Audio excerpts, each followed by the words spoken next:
అయ్యో ఈ జీవితం వ్యర్థమైపోయేనే అన్న మాట ఎవరికి రాకుండా ఉంటుందంటే, ఎవని దృష్టి దేవుని మీద నిలుపుతాడో, ఎవని గురి ప్రభువు మీద నిలుపుతాడో వాని పరుగు సార్థకమైద్ది, ఆమె పరుగు సార్థకమైద్ది.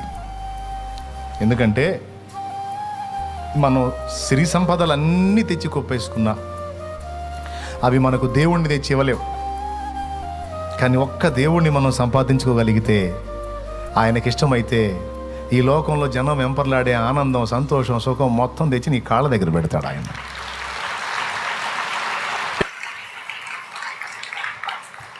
ఇప్పుడు జనాలకి పడుతున్నాయా?